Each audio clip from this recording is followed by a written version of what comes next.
आइए देखते हैं कि इनमें से कौन सा फलन यानी फंक्शन x के अनंत की तरफ बढ़ने पर बढ़ता है और x के ऋणात्मक अनंत यानी नेगेटिव इन्फिनिटी की तरफ बढ़ने पर घटता है। आइए इन प्रत्येक व्यवरोधों यानी कंस्ट्रेंट्स के बारे में सोचते हैं।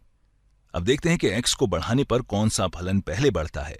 अगर x अनंत की तरफ बढ़ता है तो x इस दिशा में बढ़ेगा। तो सबसे पहले x का फलन f के बारे में सोचते हैं। तो x का फलन f यानी f ऑफ x में इस न्यूनतम बिंदु मतलब मिनिमम पॉइंट के बाद जब भी हम x को बढ़ाते हैं तो x का फलन f भी बढ़ता है।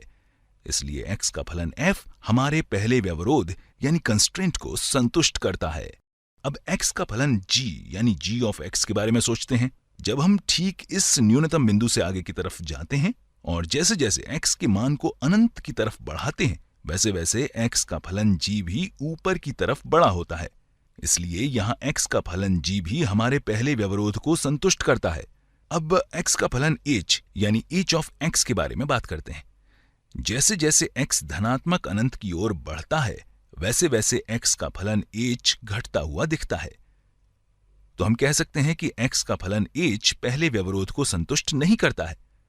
तो अब हमारे पास केवल दो संभावनाएं बची हैं, जो x का फलन f और x का फलन g है।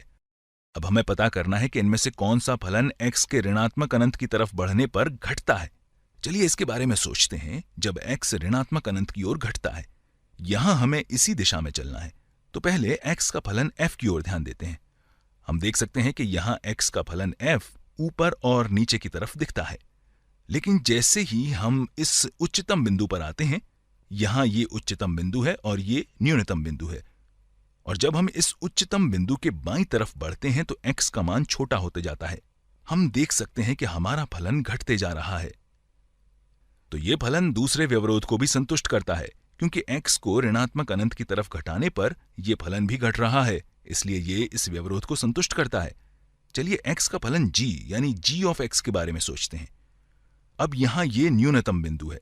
वास्तव में ये सार्वत्रिक न्यूनतम बिंदु यानी ग्लोबल मिनिमम पॉइंट के जैसा है।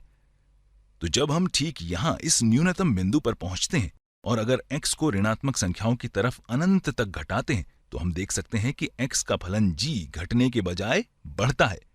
तो x का फलन g हमारे दूसरे व्यवरोध को संतुष्ट नहीं करता है। इस तरह केवल एक ही फलन दोनों व्यवरोधों को संतुष्ट करता है और वो x का फलन f यानी f ऑफ x है।